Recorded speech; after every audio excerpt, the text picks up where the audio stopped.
Okay, I think we can get started. It looks like we have a critical mass. Welcome, everyone. My name is Adam Slade, and I am the Associate of Effective Government for the Metropolitan Planning Council. MPC is a 85-year-old nonprofit organization that advocates for a more engaged, equitable, sustainable, and prosperous region, and we are glad that you could join us today. Before we get started, I would like to go over some logistics for today's webinar. We are recording the webinar, and we'll share the recording via email to registrants after the session. The recording will be available on our website and our YouTube channel. Please use the Q&A box to submit questions as we go through our discussion, not in the chat box. We will be pulling questions from the Q&A box at the end when we take questions from the audience. The event is being offered with closed captions, so please check on your toolbar for settings to enable the feature. Today is the first of a three-part series seeking to understand the impact of COVID-19 on Chicagoland communities. This series is brought to us by a partnership between MPC and two of our preeminent academic institutions, the Harris School of Public Policy at the University of Chicago and the Department of Public Administration at the University of Illinois at Chicago. These two institutions provide valuable insight for policymakers at the state and across the region, and we are grateful for their contributions. To start off the series, we wanted to root our discussion in the experience of communities across the region. Since much of COVID-19 coverage focuses on the state and city of Chicago, now is the time for a more regional conversation. Understanding community needs in the short and long term is vital for community health, economic recovery, and long-term financial sustainability. We call on the perspective of our region's mayors to hear firsthand about the conditions on the ground. It gives me great pleasure to introduce our panelists. Our first panelist is Representative Debbie Meyers Martin, who is currently the 38th District State Representative of Illinois. She served as mayor of Olympia Fields from 2010 to 2017 and has served as president of the South Suburban Mayors and Managers Association in 2016.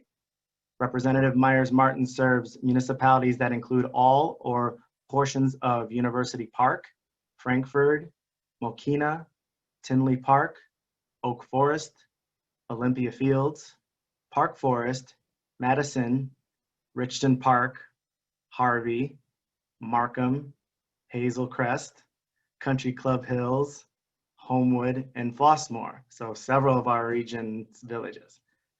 She was the Community Affairs Marketing Specialist for the Illinois State Treasurer's Office from April of 2007 till 2018. She holds a Bachelor of Arts from the University of Illinois at Chicago and is the mother of two daughters. It also happens to be her birthday today as well, so happy birthday and thank you for joining us on your special day. Our second panelist is Mayor Keith Pekau, who was elected mayor of Orland Park in April 2017 in his first run for elected office. Keith is a decorated combat veteran and Air Force Instructor Weapons Systems Officer in the F-15E. He has over 1,500 hours of flight time, including 45 combat sorties and 150 combat hours over South Iraq. After leaving the Air Force, he was a management consultant for two international consulting firms. In 2009, Mayor Pekau co-founded Fahrenheit Consulting, which specializes in helping businesses develop market growth strategies, which is a timely skill right now. Born and raised in Orland Park, he has a Bachelor of Science in Aerospace Engineering from Arizona State University and has an MBA from Duke University as a Fuqua Scholar. Our third panelist is Mayor Leon Rockingham Jr., who was first elected mayor of North Chicago in 2005 and has served the community continuously since. Prior to becoming mayor, he served as alderman of North Chicago's 4th Ward from 1989 to 2001. Mayor Rockingham serves on the local, county, and statewide boards and serves on many local, county, and statewide boards and committees. He is the current president of the Illinois Municipal League, serving as the organization's first African-American president. He also chairs the CMAP Lake County Council of Mayors. Mayor Rockingham serves on the Board of Directors of the Lake County Stormwater Management Board and Community Action Partnership. Previously, Mayor Rockingham served as a commissioner on the East Skokie Drainage District and board member of the Solid Waste Agency of Lake County. A lifelong resident of North Chicago, Mayor Rockingham is a graduate of North Chicago High School and attended Ohio University. He is married to Yvonne Rockingham and has 2 daughters and is grandfather of 6. And finally, our final panelist is Mayor Joseph E. Roudez III, who was elected mayor of University Park in 2019. Prior to becoming mayor, he served as trustee from 2005 to 2017 and has previously served as the state chairman of the National Organization of Democratic Municipal Officials. Previously, he worked for the Village of University Park in the Public Works Department as a maintenance technician. During his tenure at the Public Works Department, he served as the president of AFSCME 3837, Council 31 for 2 terms. Mayor Roudez is a United States Army veteran and is an ordained deacon at his family church, St. Luke Missionary Baptist Church of Chicago. He is a father and grandfather as well, and yesterday was his birthday, so we actually wish him a birthday greeting as well. Stop sharing my screen for a second. Okay. I would invite our speakers to unmute themselves and to engage their cameras.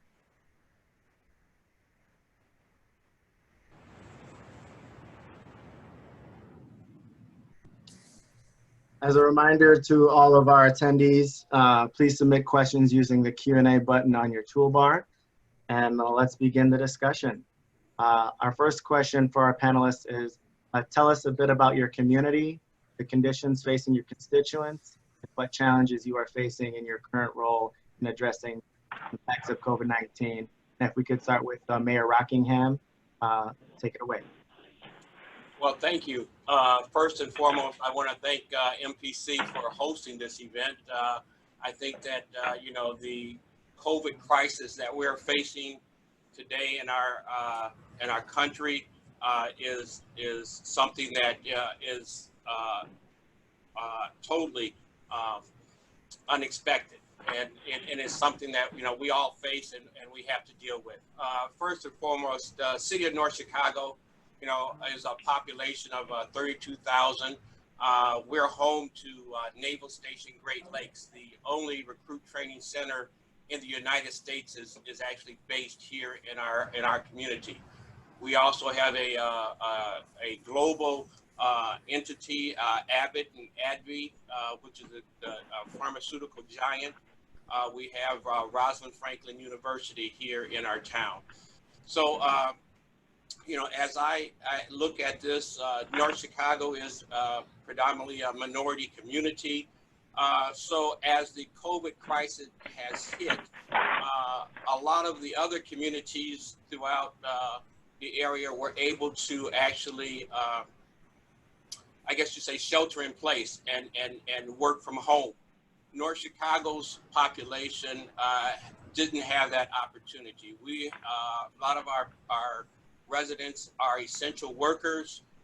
They are the ones that are going to the naval base, Amazons, the Walmarts, and are working. So they were the ones that were on the front lines and were actually more susceptible to the coronavirus. And North Chicago, actually, especially in April and May, were one of the higher counts in Lake County as far as the pandemic hit. And we've seen more cases come through our community. But, some of the things that have affected our community, we have seen our revenue go down. We are going to be hit by almost $2.5 million in decrease in our revenue. We had to hold off on our licensing and for this past fiscal year. And the last thing I say, through this crisis, we have found out that, though our crime has decreased, the domestic has kind of had an uptick. So, we have seen these issues throughout, and I'm sure a lot of other communities throughout you know, the state has seen that same direction.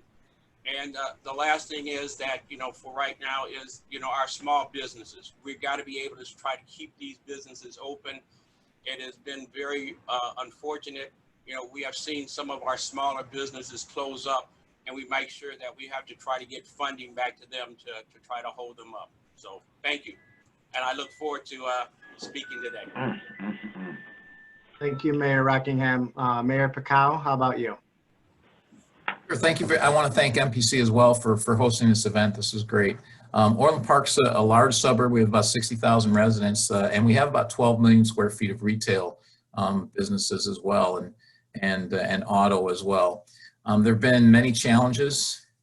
Retail businesses and restaurants have been crushed, with the exception of large retails that were deemed essential. They're doing pretty well.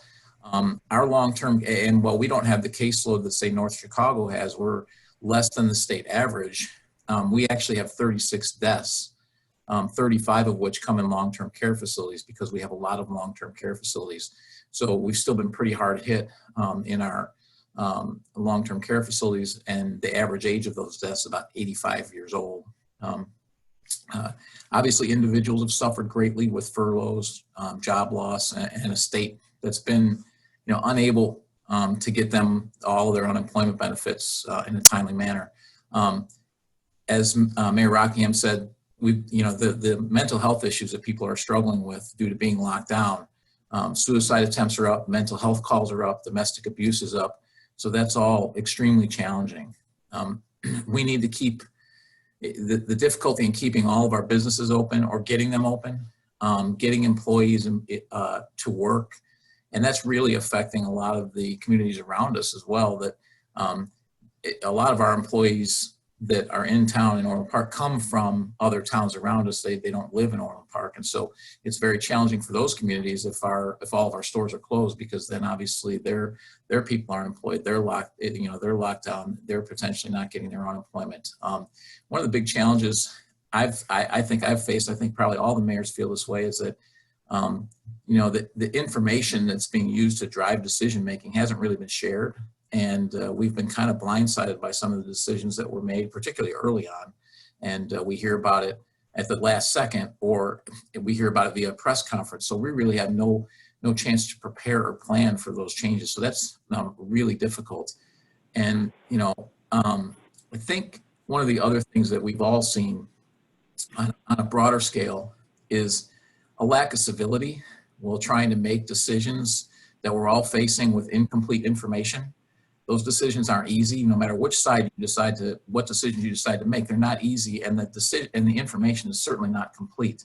And clearly, fear brings out the worst in many people on both sides of the issue, and that's been kind of difficult to watch and observe because it really has pitted neighbor against neighbor and friend against friend, and that's really unfortunate because everybody here wants to see this crisis over with. Everybody wants people to remain healthy, but there's different opinions on how to handle that. So it's a balancing act between health and the hospital system and the economy. And if we don't have the economy's not working, all of those other issues we talked about, the mental health, the depression, the domestic abuse, they cause a lot of other health issues as well that might overshadow even what's happening with COVID. So that's probably been one of the biggest challenges. Thank you very much. Mayor Roudez, how about you?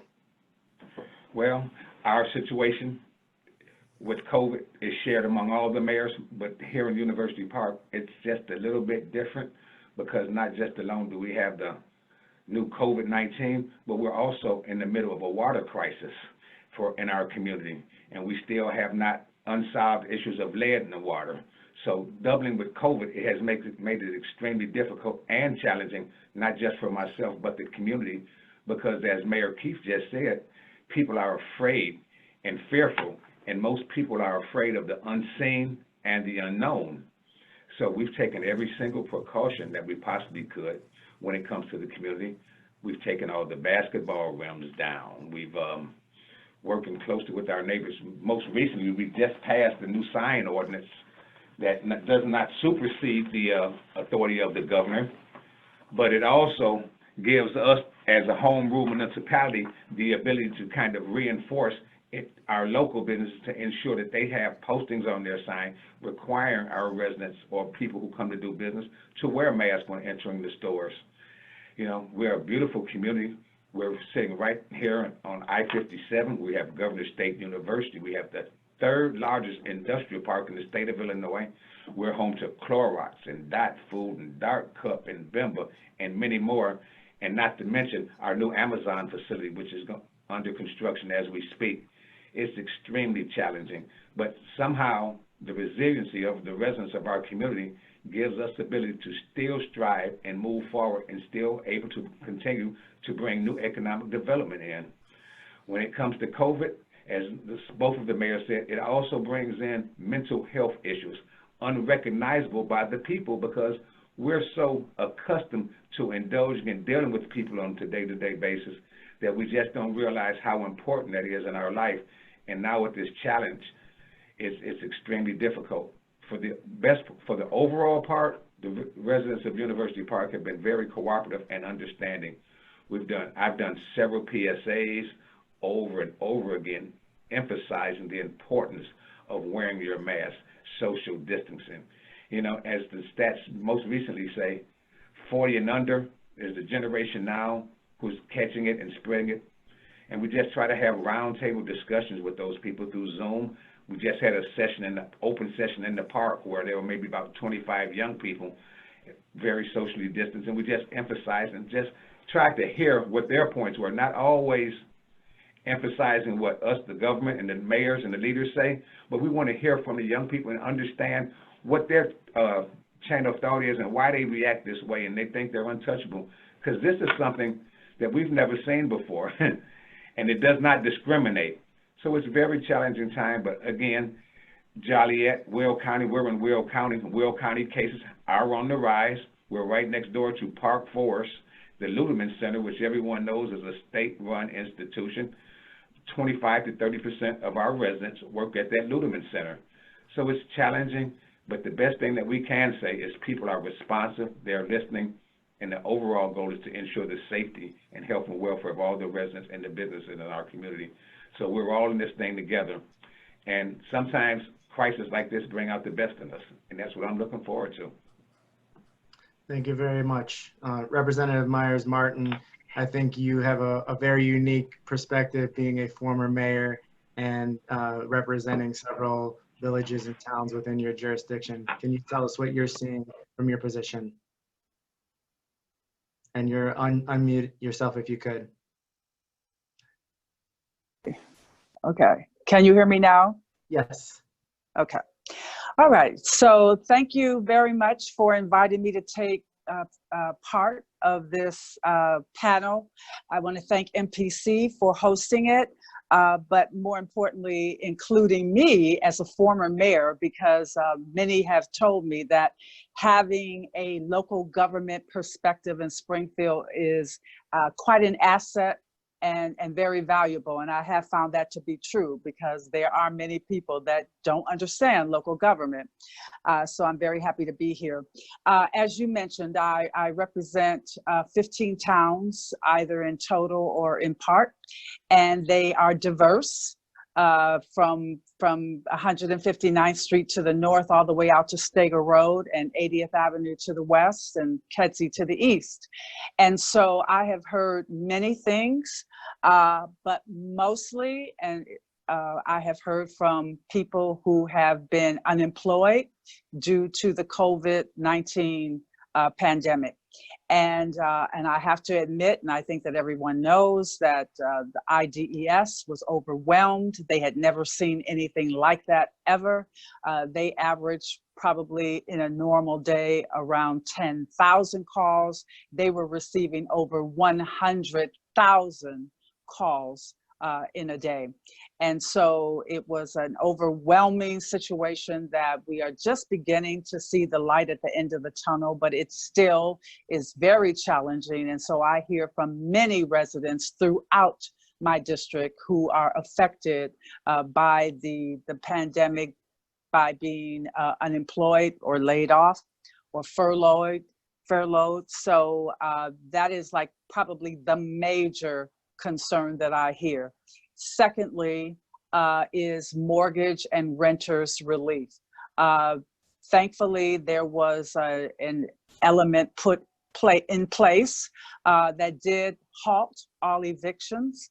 That has been extended, I'm happy to say. So right now, people are not concerned about that momentarily. However, there are dollars that have been given to the state and is going to be administered through IDA, the Illinois Housing Development Authority, to assist mortgage and homeowners and renters and landlords.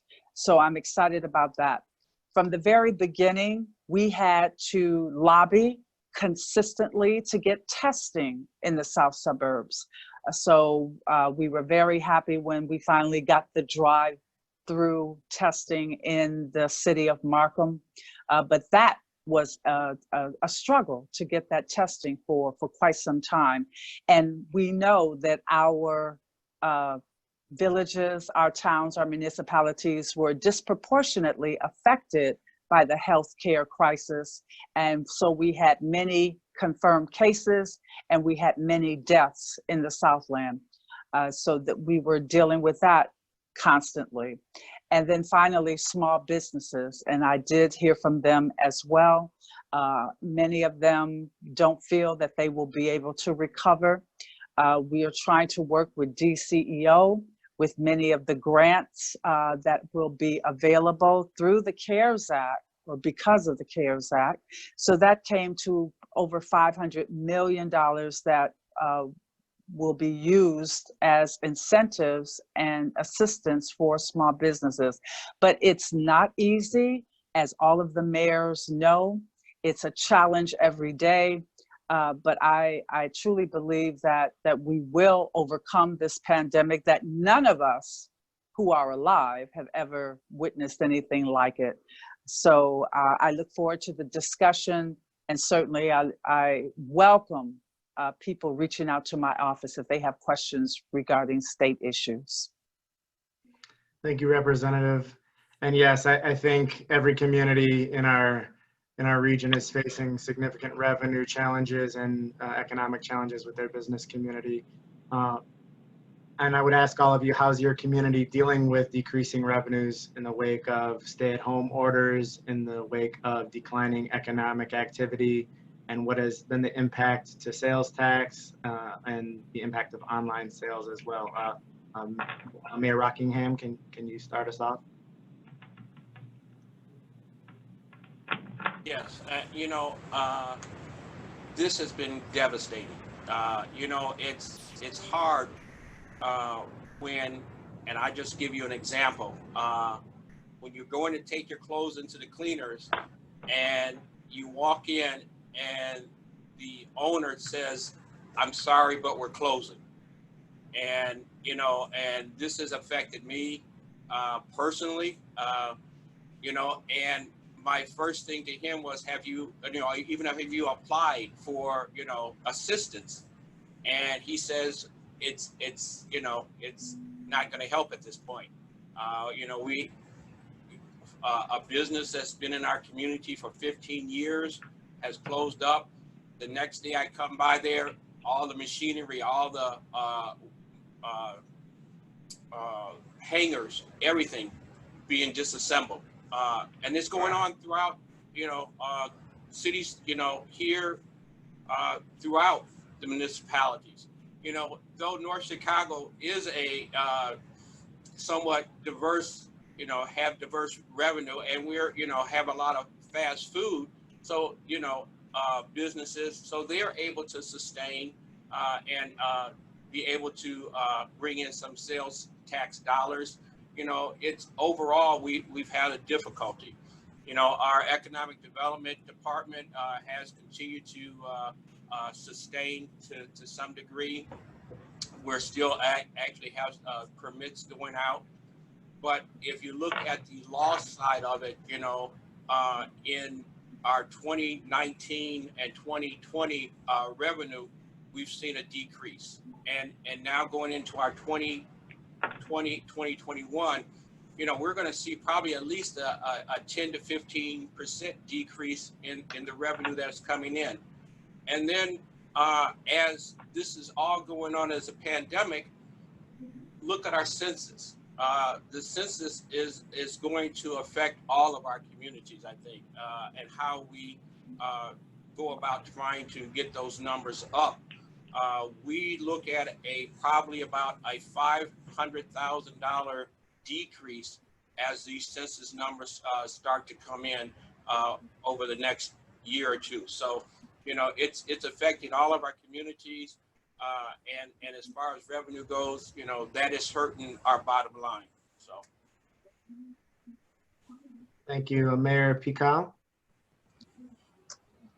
Yeah, the revenue hits, it's been a major impact to us, given the fact that the bulk of our revenues come from sales taxes. On the bright side, since I've been in office, we've reduced our operating budget and paid down our debt. So that gives us a lot of reserves to absorb a body blow like this. It hurts a lot, but it's not a death blow for us. And so far, we've been lucky. We haven't had a lot of closures. We've had a few that have hurt.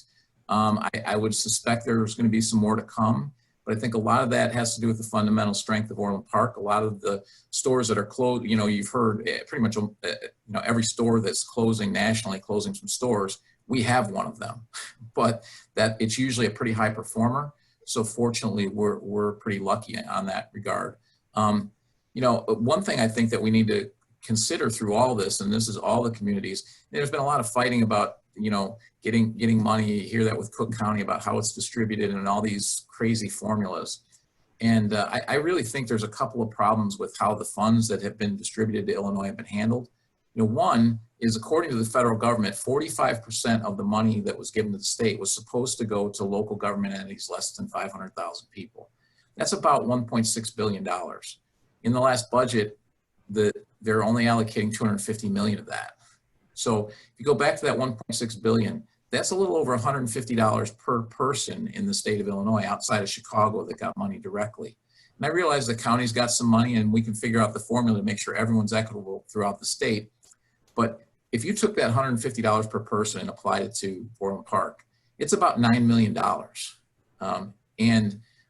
Where's the rest of that money going? And I think instead of fighting over the small amounts we're fighting over, we should be looking at the bigger picture, which is this money should all be distributed out to all of us. Now, the second problem with that is that the federal government is not allowing that money to be used for lost revenues. If that's the case, why bother giving us as much money as they did? Because really, the expenditures that are allowed, we can't even come close to the numbers that were being allocated. But that $9 million, if we were able to get lost revenue, that would plug our hole and probably plug, the other mayor's holes as well in their budget and really help us get through this. So rather than lobbying for another round of funding from the federal government, we should be lobbying for the federal government to, one, force the state to actually distribute all those funds, which I don't think any of us have seen yet. And the second is to have the federal government allow us to get lost revenue to be considered as part of it. And then lastly, I think the dollar amount's big enough that rather than fight on all these political fronts as far as, someone can get 10% more than the next community, let's distribute this on a per capita basis and take the politics out of it. There's enough money that's been allocated if it's distributed on a per capita basis that will do that. If we get past those other hurdles, we'll see plenty of capital to help alleviate these problems.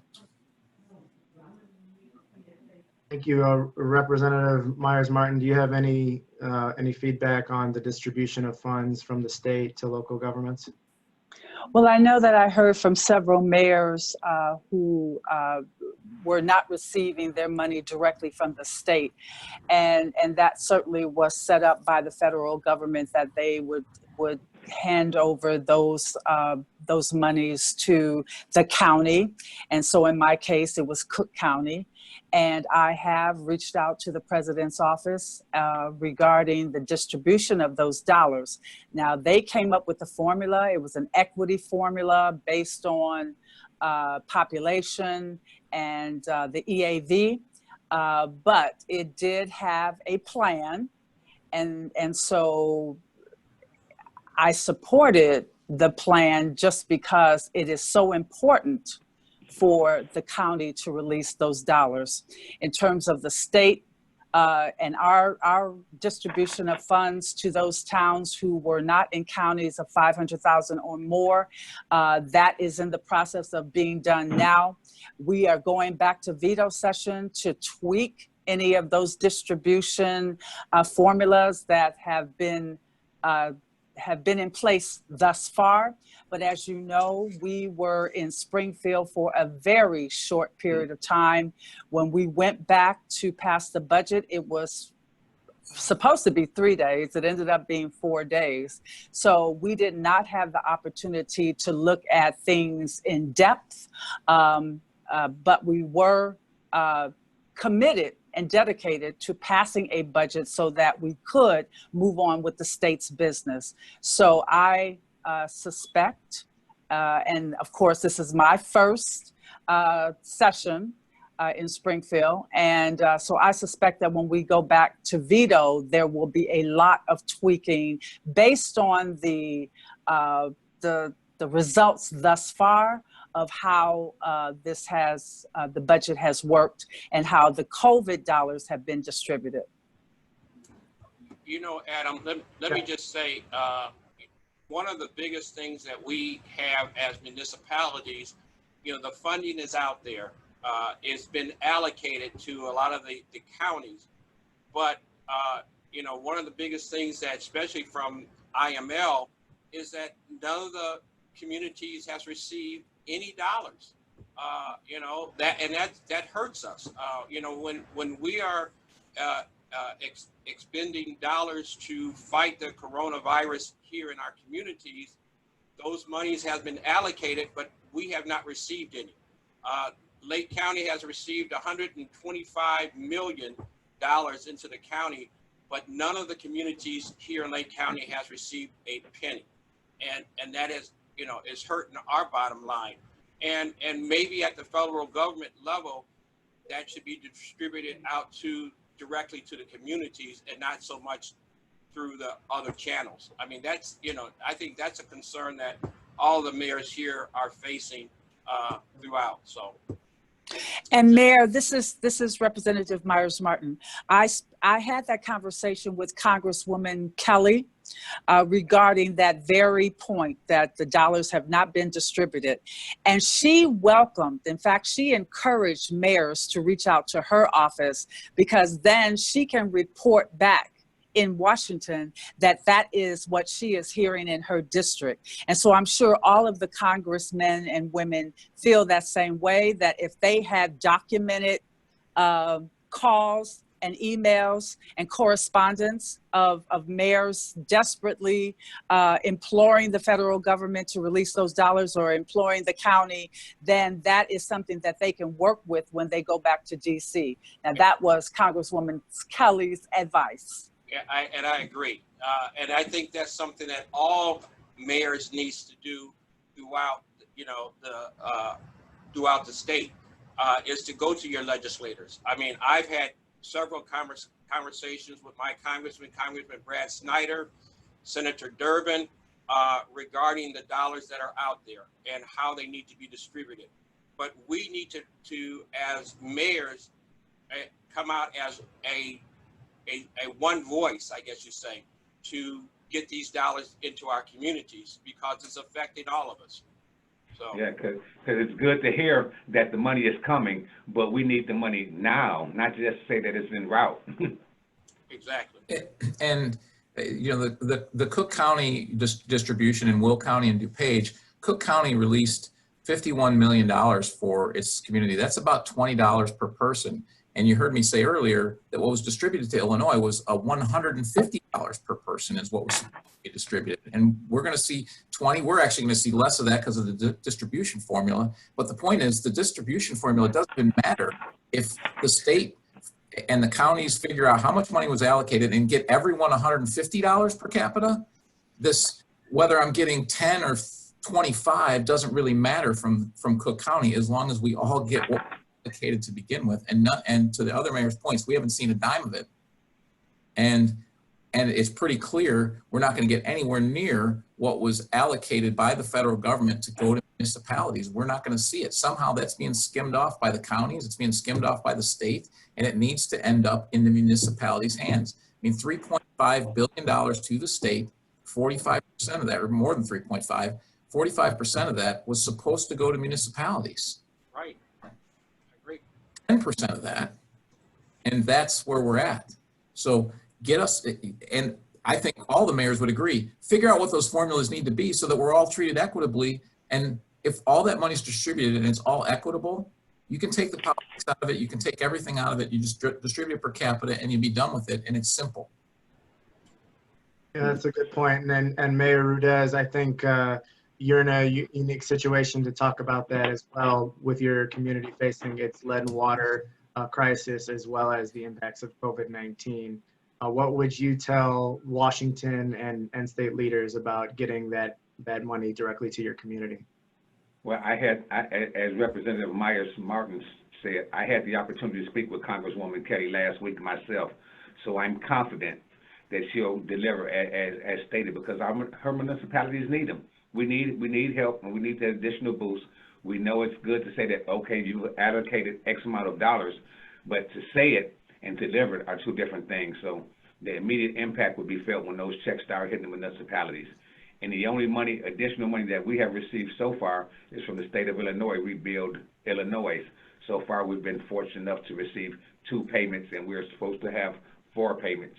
So every little bit helps, but we need to have those big dollars from the federal government, and like he says, $150 per capita, not skimming off the top and making it smaller than what it's anticipated to be, because we kind of budget that money in. Thank you. So the next question that I wanted to ask you all that's timely is, how is COVID-19 impacting your residents in evaluating back to school arrangements? What kind of discussions have you had with school district leaders, and what concerns are you hearing from constituents? Mayor Pekau, how about you start us this time? Sure. So obviously, COVID's having a profound impact on everybody and going back to school. I think one of the problems we have right now is a lot of what the decisions are being made for political reasons as opposed to fact-based decisions. And I think if we make fact-based decisions, it's going to make the decisions easier. Hey, these decisions aren't easy, but so one of the things I've tried to do with the local schools is to get them the facts. It's their decision to make, but let's get them the facts. So here's some facts. From February 1st to August 1st of this year, there have been 45 COVID deaths for children under age 45 or under age 15. So every death is tragic, but we have to keep this in perspective. This is in all of the United States. There's been 45 COVID deaths. During that same time frame, there's been 328 deaths from flu and/or pneumonia in that same age group. So almost 9 times as many in flu and pneumonia. We don't shut down schools for flu and pneumonia every year. If you go back to H1N1 in 2009, 2010, 1,282 children died under the age of 17. And we're talking about 45 right now. So you gotta put that in perspective. What really concerns me is suicides are the second leading cause of death for ages 10 to 14, over 500 annually, and 15 to 19, over 6,000 annually. And we've already seen the increases in suicide attempts. And you know, these things need to be considered when you're not allowing kids to go into school and socialize. And then the other factor is if schools open virtually, a lot of childcare assistance will be needed. Let's think about this.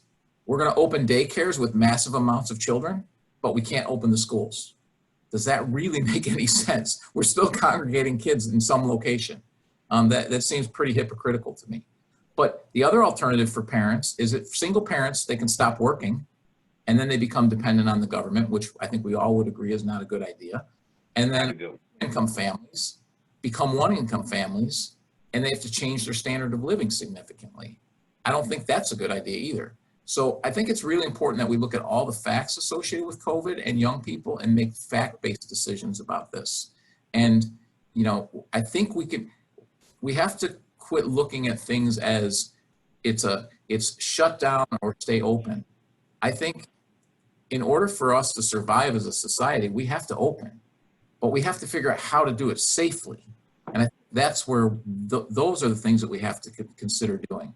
And, you know, let's look at how to solve the problem as opposed to just saying it's an either or decision. So that's kind of what I'm encouraging the schools to do. So Mayor Keefe, are you saying that you're in favor of the classroom environment opposed to? I am. Personally, I'm in favor of the classroom environment. I mean, this is shown not to be a major impact on our kids. And then as far as teachers go, one school I thought had a really interesting approach. They said, we're going to go back to school. And they said, but if we have parents that don't want to bring their kids to school, they can remote learn. And if we have teachers that don't want to come back and teach, we will let them be the remote teachers for those kids that are remote learning.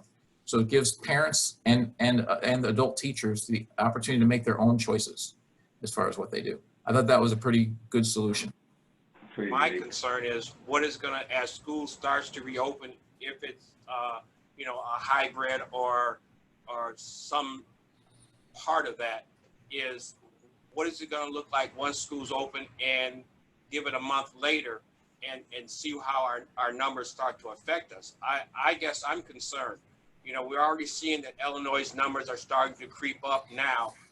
Once schools open, you know, is that going to bring us right back to what it was like in, you know, April and May, where our numbers were to a point where everything has to shut down again? We know that the state cannot shut down again, but I mean, for North Chicago, you know, they're going to do it virtually. Yes, I understand, Mayor, what you speak of, but I mean, our concern is, you know, those teachers that would be affected. You know, the children are less susceptible of, you know, getting it and being really hurt by it, but the teachers that are there, again, are our big concern. They are probably more susceptible if they're getting it. They're going to end up in the hospital. I understand what you're saying as far as daycare. You know, a lot of the children will have to go to daycare. In our school system, I think they said about 18% of the survey they took said that they're going to have some kind of child care assistance. And we know that in our schools, you know, for North Chicago, one of our biggest things is, you know, our children does use the breakfast and lunch programs that are out there. But still, is that worth trying to get kids back in school to jeopardize our teachers that are out there? I don't know. That to me, I had to weigh on trying to protect, you know, the older folks, I guess you say people that are there. So Yeah. So Well, I've go ahead, Rep.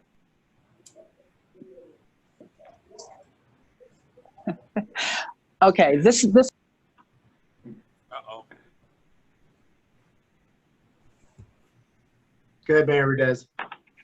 All right, like in our area, our district is Crete, Monique, 201U, which has 4 towns that participate. The Will County part of Park Forest, Crete, Monique, and University Park. Now what they're going to do is remote learning off the top, which I support, but what they're asking for are alternative sites for children to have the opportunity. And unfortunately, everybody does not have access to internet. And I think those are some of the challenges that we're looking at here in University Park. So they're looking for off-site facilities where there can be 8 to 10 children socially distanced to do some remote learning. It's very important. And I understand Mayor Keefe's point about statistics say that it's a lot better when children are in the classroom. And right now, it's just very challenging. Some of the children live with their grandparents, which are maybe up in age, and they can risk the chance of taking something home and destroying the life of an elderly person. So I'm pretty confident that to start off school, the remote learning and the hybrid learning is probably the right way to go until this thing is tested a little further on, and slowly but surely, gradually go into the classroom with some hybrid form of learning and that nature. So those are some of the challenges we face here in University Park. I think I'm unmuted now.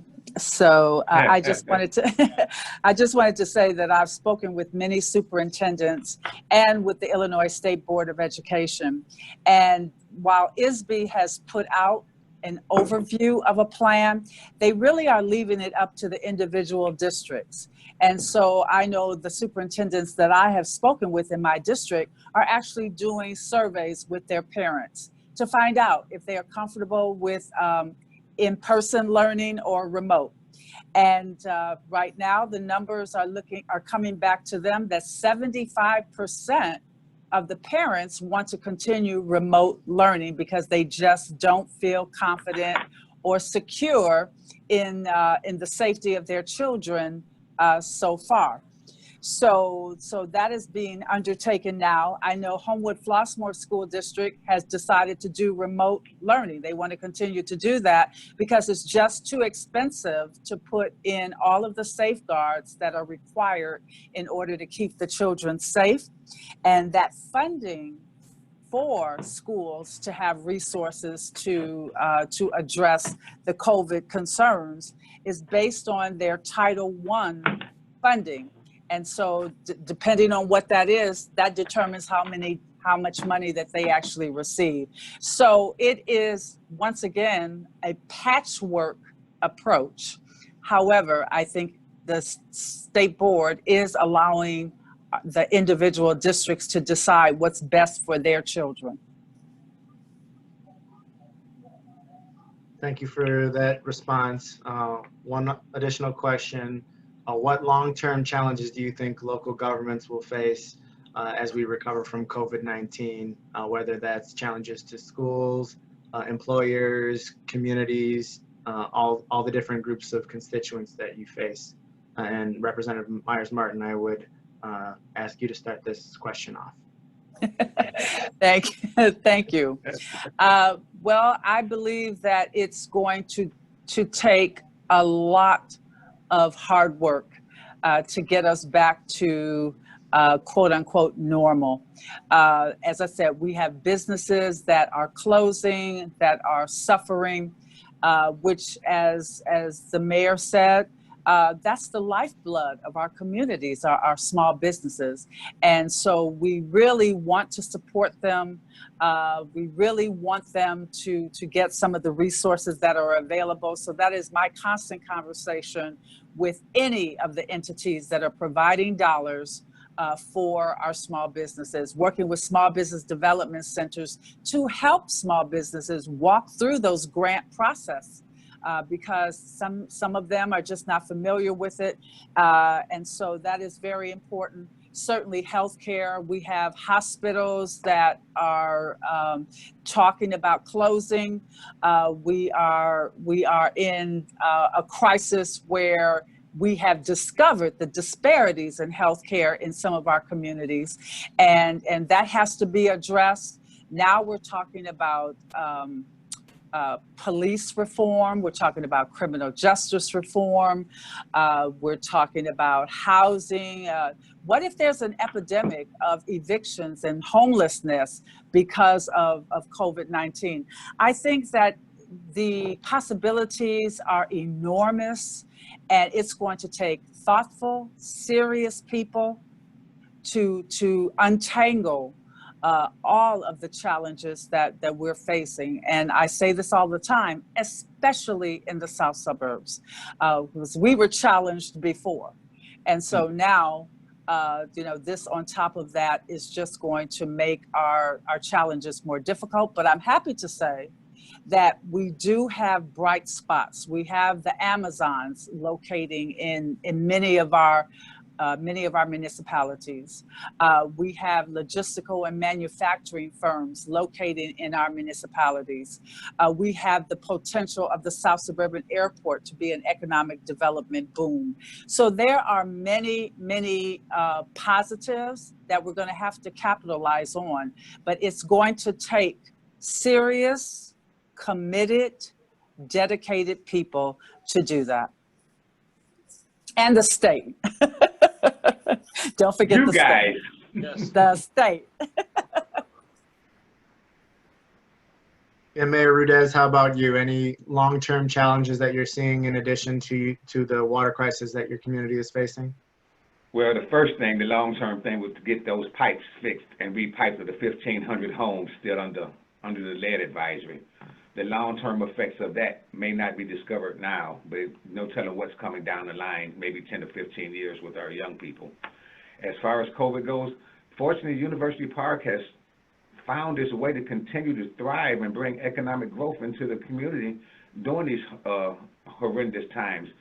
Small business, we've opened up 4 new small businesses. There's a grand opening on one upcoming Saturday. There's the Amazon, and there are potentially 3 new massive landowners right there in our industrial park who are trying to start construction and just get the grading done prior to the cold weather coming. So, you know, as strange as it may seem, University Park is thriving more now during COVID-19 than it was done prior to anything else going on in town. So through the grace of God, we're just going to keep on working through this and stick to the science.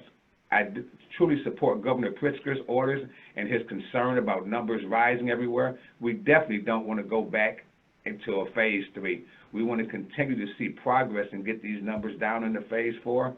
And we can get, maybe here in University Park, we can find some kind of incubator to help our small businesses go out, since we're comprised of basically large and commercial and industrial facilities. But the small businesses that are here and locally in town do need help and assistance. And we can furlough them on rent, give them some kind of incentives, get more people to patronize them, because we want the doors to stay open, not to close. So those are some of the upcoming challenges as I see coming down the line. Thanks, Mayor Rockingham. Well, changes, we all know there's that new normal now. We know that pretty much we're not going to go back to the way things were. And if we do, it's going to be quite some time before we get there.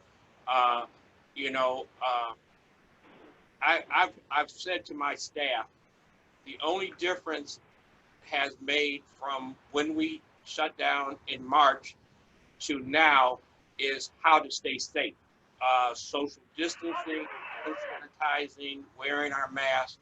So, there's a big change coming. I guess we all have our new changes. Our city hall right now is only open 3 days a week, Monday, Wednesday, Friday. Or all of our staff now has plexiglass on all their counters. There's on the floors is 6 feet apart. So these changes are going to be what we consider our new normal. Again, we speak on schools and how do we learn. One of the things I see even in our schools now that we have to rely on our school partners. City of North Chicago in District 187 has the North Chicago Community Partners. They're an organization that has been in our schools to help our children in their learning process. We have Reading Power. We have Words on Wheels. These are organizations that are now going to have to step up to help our children to learn in that virtual environment. They're going to be the ones that do that one-on-one, helping the teachers out to help our children to get educated. This COVID crisis has affected so many throughout. One of the things that our businesses and our banks are going to have to work with our businesses to help to fund them to again keep their doors open. So as change come about, I see that as being one of our big hurdles that we are facing as we move forward in this. Mayor Pekau. Thank you. So I think we all know that this has changed us significantly. Normal will not be the same going forward. From a local government perspective, our economy may shift significantly. How are we prepared to handle that? How can we put our communities in the best position to capitalize on opportunities that will present themselves? Like Mayor Roudez says, that there's there's opportunities out there and you can take advantage of those. Our citizenry, something that, you know, hasn't been talked about yet, is forever changed. This experience is going to have a profound impact on how our children behave when they become adults. It's going to have an impact it's having an impact on our current adults. The reality is some of our current adults will never recover from this. They will be fearful for the rest of their lives. And that is just the way that it is. So our way of life will likely never be the same. Employees or employers, they're going to have to deal with getting their businesses back on their feet. They're going to have to operate their businesses in a way that makes their employees and customers feel comfortable. As Mayor Rockingham said, with the plexiglass and the different ways that they handle money and all of that, it changes everything. Moreover, I think employers and employees have realized that they don't like that 2 to 3 hour round trip commute into the city, and that they can still get work done in their local areas. So even if they're working remotely, they may not like working from home all the time, but they definitely like not having that 3 hours they lose every day. So that's going to drive businesses potentially out of the city and into the suburbs. So suburban mayors need to be prepared for that, to try and take advantage of that. Employees are going to have to deal with things like childcare, probably more than anything else right now. And that's going to maybe have a profound impact on their ability to earn a living, potentially.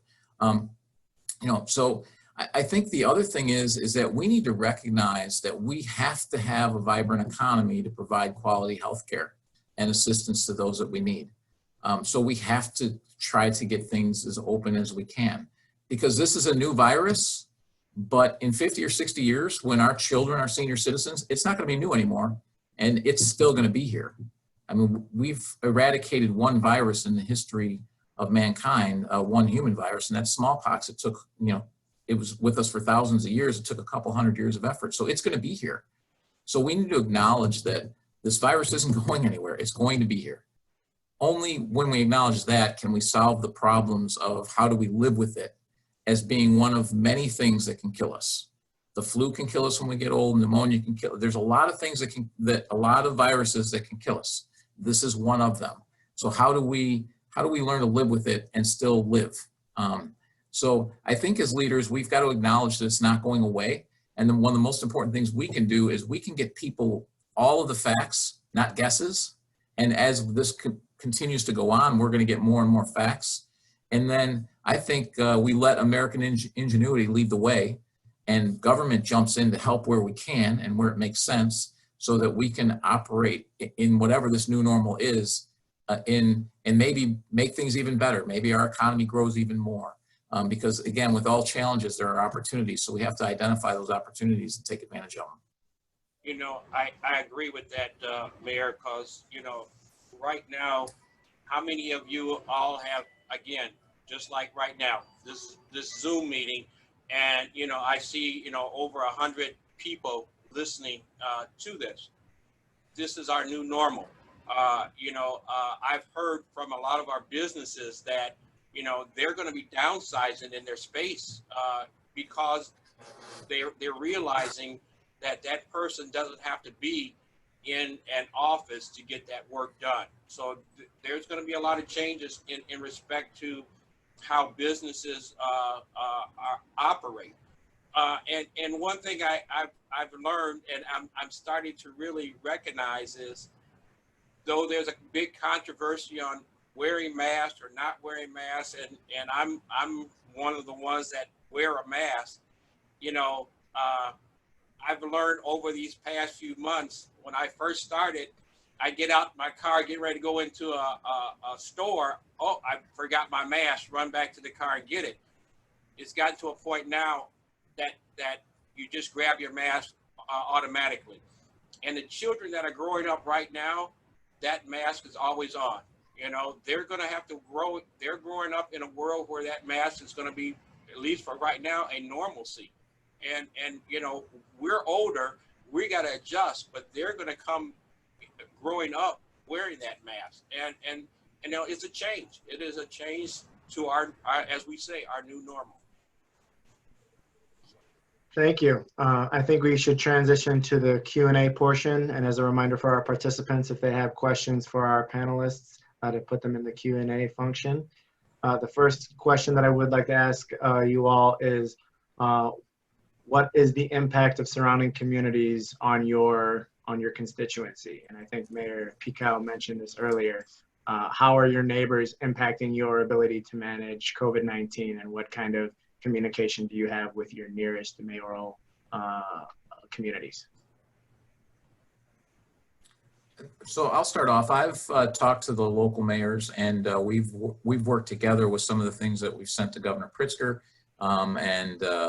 so we've tried to, because we recognize that, they're having number of us involved has more of an impact than just one.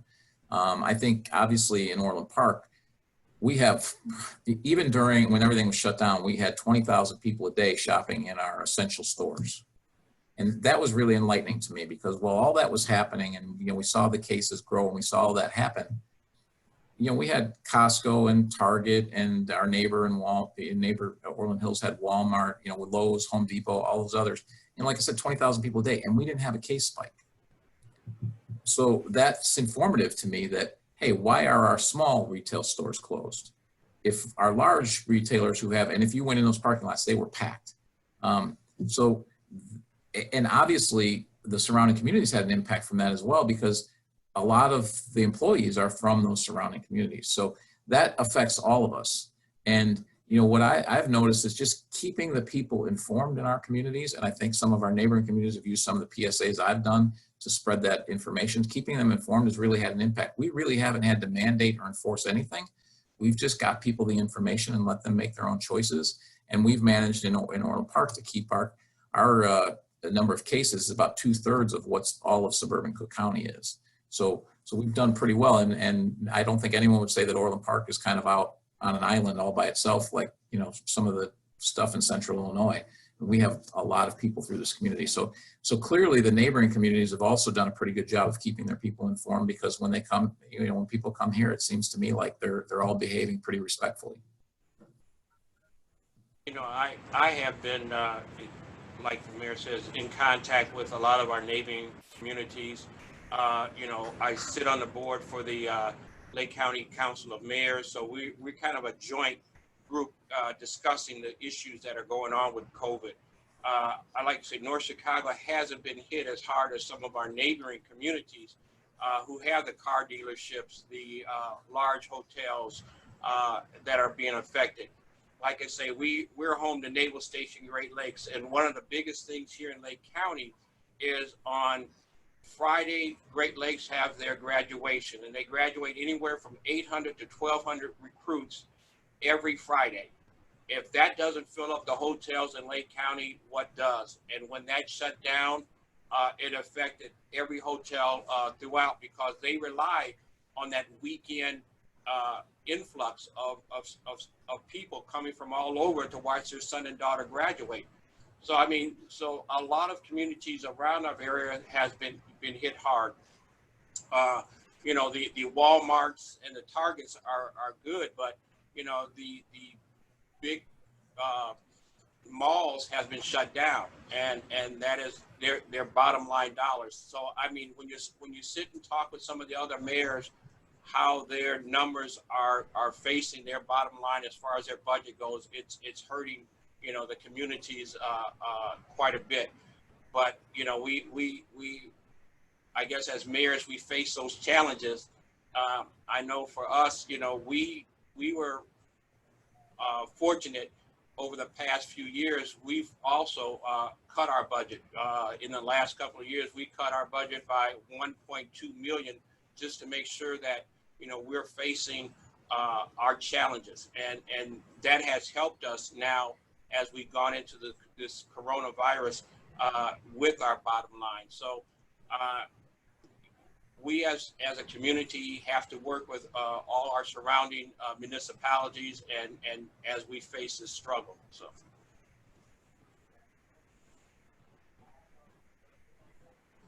Yeah, Representative, I would be curious all the different ways that you interact with your local community and then your other members as well. And have you seen any regional impacts or how are regional organizations and state reps, how are they supporting their local governments during this time from a personal perspective? Well, I believe because of the COVID, there has been a heightened sense of cooperation amongst the towns, because we all know that we're facing the same issues in one way or another. And so there's been a heightened sense of cooperation and working together.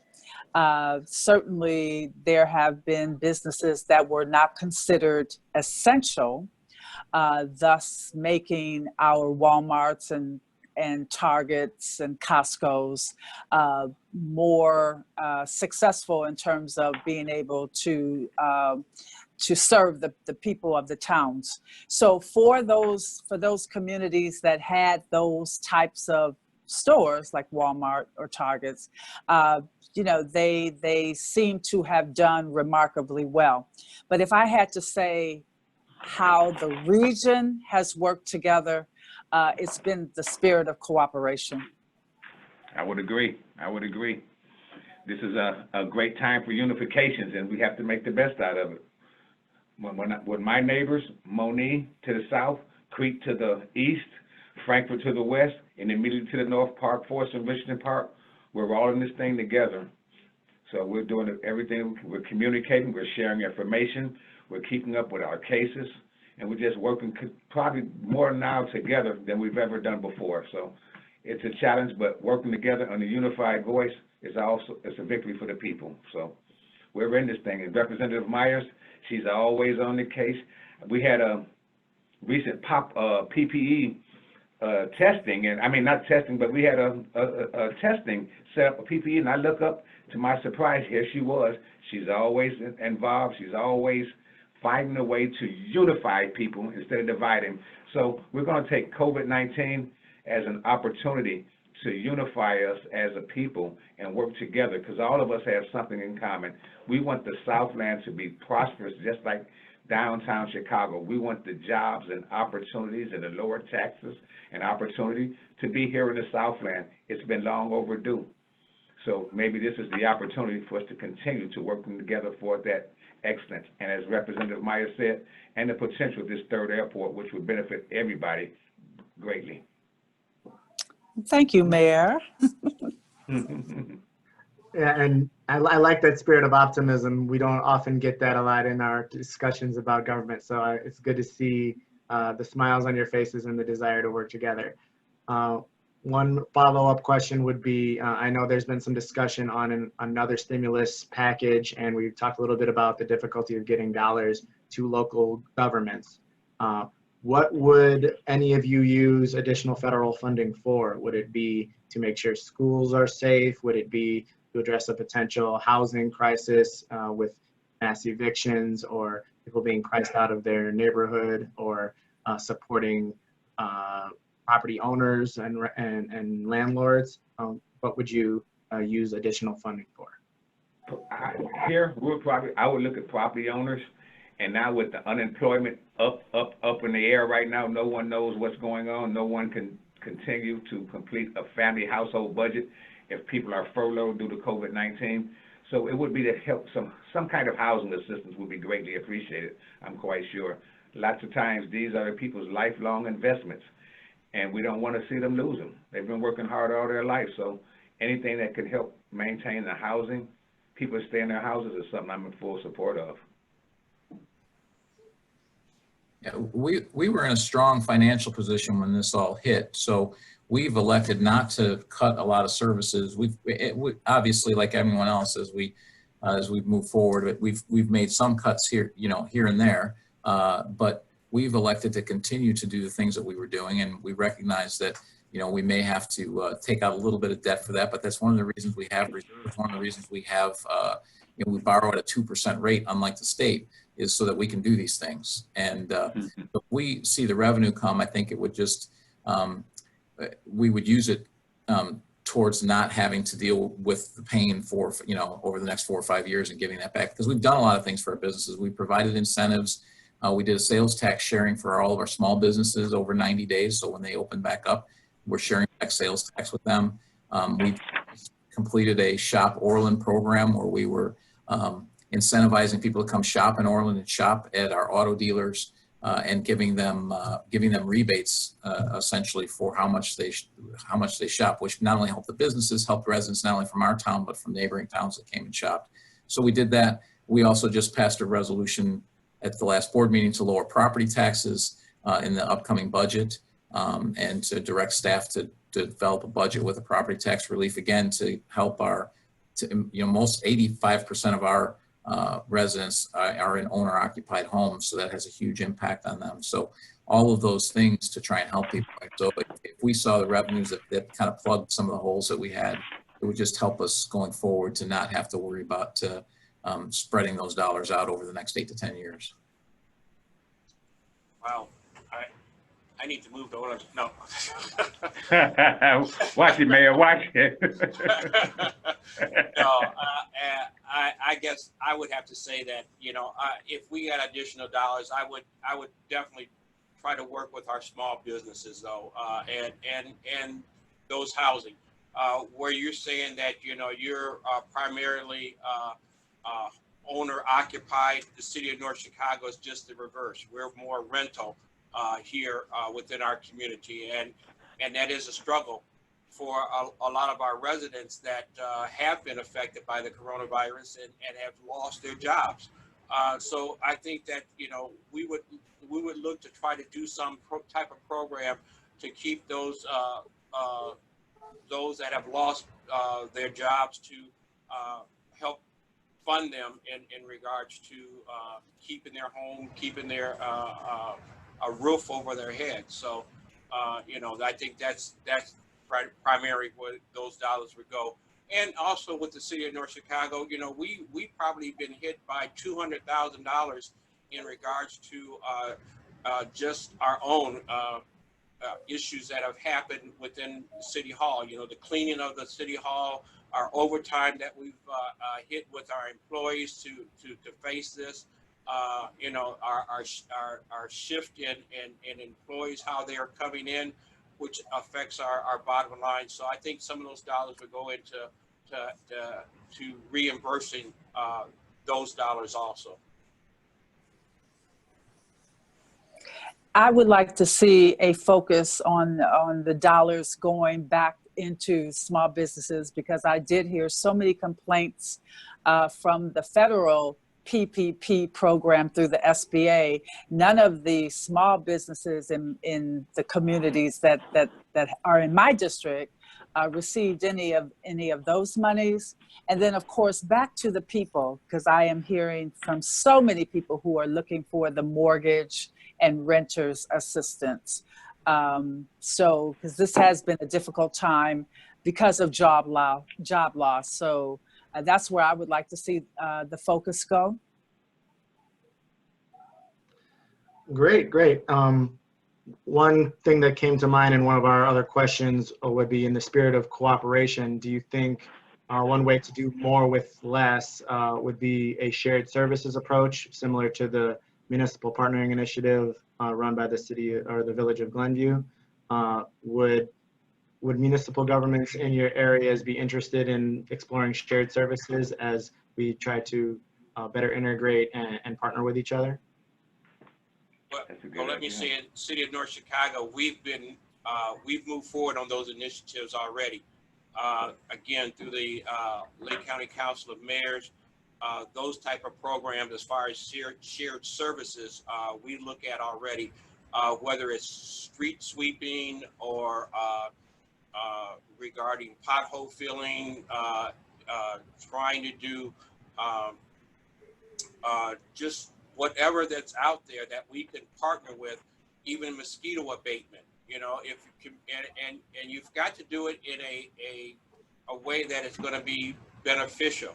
And we have communities around us like Waukegan, Libertyville, Gurnee, Lake Forest, and in order for that business to keep it affordable for them, we've got to partner with our surrounding communities so that those organizations or businesses can keep it down, so that they're not deploying their services here in North Chicago and then have to go out to a Fox Lake, which may be 15 to 15 miles away.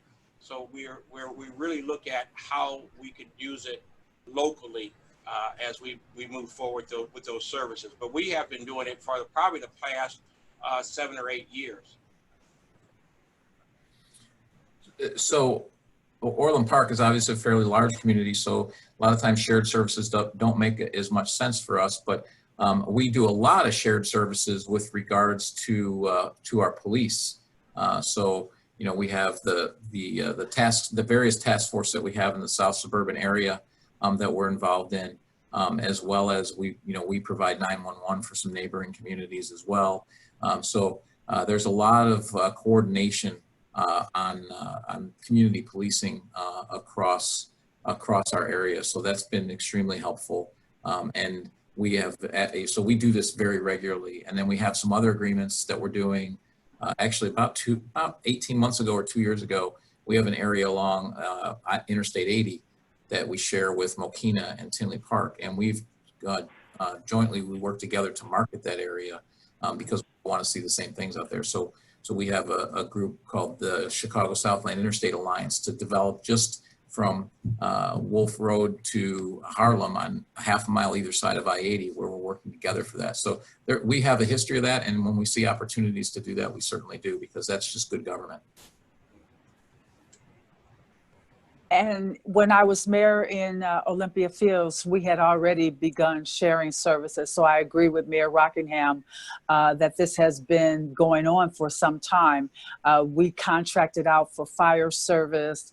We share a dispatching service between the 4 towns, Southcom. We were looking at shared water service. So it is a trend, and I think that it is a very wise trend, because there are many towns that just cannot afford to have services on their own. They need to share those services. And you speak on the dispatch, City of North Chicago, we just transitioned, matter of fact, just before the coronavirus hit, and we moved to our dispatchers to Mundaline. And you see it throughout Lake County and throughout a lot of the municipalities, that shared service for 911. Again, it helps a lot of communities in their bottom line in regards to how they don't have to have those employees with possible workman compensations and insurance and different things like that would it's actually given to another community that to help support that. Great. One question that we received, what avenues do you recommend that nonprofits take to partner with mayors and villages to deliver services to residents, especially low-income, disabled, and senior populations, or any vulnerable population right now? And I know Representative Meyers Martin is on the ground a lot. So figuring out how to work with community and working as a village to save a village, what do you recommend that not-for-profits do? Well, I think that non-for-profits have had a lot of success with going directly to those village administrations, talking to the mayor, talking to the village president, and even coming to my office and speaking about the programs and the services that they provide, the number of people that they're able to help, how that is lacking in a particular region. And when they do that, first of all, it puts them on the radar screen. But also, if there is opportunity within a village's budget to support that kind of service, I think that it is helpful for them to take the direct approach. I know also in the state, many non-for-profits are providing services through many of the agencies, but there are certifications that they have to have, and that's something that they would be able to find out once they had that direct conversation. I think that you know, when you talk about nonprofit, you know, again, like I spoke on, we have several here in our community, and I think those are the ones that has to get into our school systems to help our youth. Again, we have the North Chicago Community Partners, the Meals on Wheels, you know, different organizations that can get involved. You know, you know, one of the things to get back to the coronavirus is our communities have been hit, and the Northern Illinois Food Bank has came in on many occasions to help supply those individuals that may have lost their job and just need that little bit of assistance to get them through the, you know, the week, or to supply those needed resources. We have here in the city of North Chicago, we have done 3 food giveaways within our community, and you know, it has helped. You know, the organizations, every time they've done it, it's been over 500 meal distributions, and every time, you know, all 500 has been distributed. So that need is out there. That request is there, and I guess I see that, you know, I don't see at this time anything changing because the jobs have not all come back yet. So that need continues to be there, and you know, as communities, we have to try to supply those needs to our residents.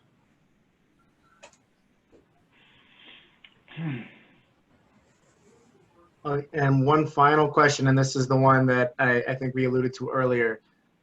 What gives you hope as a representative to your constituents during this time? What gives me hope is that there has been and I hate to keep bringing this up, but there just has been a spirit of cooperation and outreach amongst residents. And maybe this is the natural reaction to emergencies, but I have seen people just really extend a helping hand to their neighbors, to their villages, to their churches, because we all know that we have to work together. And so that inspires me more than anything. The fact that there seems to be a new inspired population of people that want to do better. They want to be better. They want to make life better. And so I just feel that community spirit, and I've always been that way, is just being engaged with your local officials, engaged with your neighbors, engaged with your schools. That is what gives all of us more strength and more power and more courage. That gives me hope.